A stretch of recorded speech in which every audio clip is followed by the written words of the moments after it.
Congressman, kayo po ay kinakatakutan sa mga direktor ng DOLE.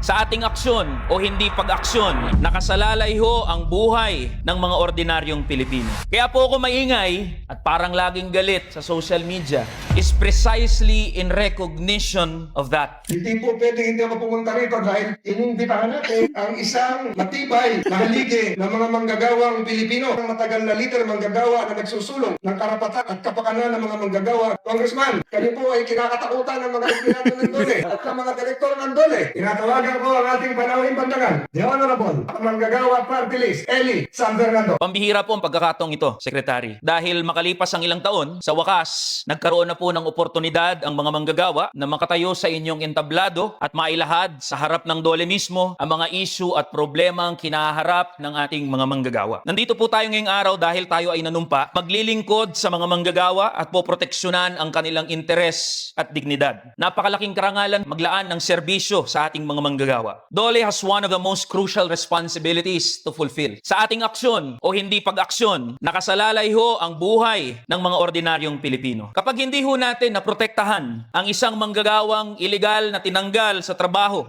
kargo natin o bahagi tayo sa pagkagutom ng kanyang pamilya. Kapag hindi napatupad ang occupational safety and health standards sa isang kumpanya o project site at mayroong namatay o naaksidenteng manggagawa, kargo natin, bahagi tayo sa pagkaulila ng kanyang mga anak. Kapag hindi natin natiyak na binabayad o hinuhulog ng mga employer ang kinakaltas na government-mandated benefits, kargo natin, bahagi tayo sa hindi agarang pagpapagamot o pagpapaospital ng mga manggagawa, ng pagkawala ng bahay na hinuhulugan, ng pagkadinay sa mga benepisyong dapat makuha ng isang manggagawa. Kargo natin at bahagi tayo sa lahat ng yan. Pagkatupad ng pangarap o habang buhay na pagkasadlak sa kahirapan. Ganito ho kabigat ang responsibilidad na ipinataw sa bawat isa sa atin. Kaya po ako maingay at parang laging galit sa social media is precisely in recognition of that. Seryoso po kami sa kamanggagawa sa aming intensyon na punan ang mabigat na responsibilidad na ito. At sigurado naman ho ako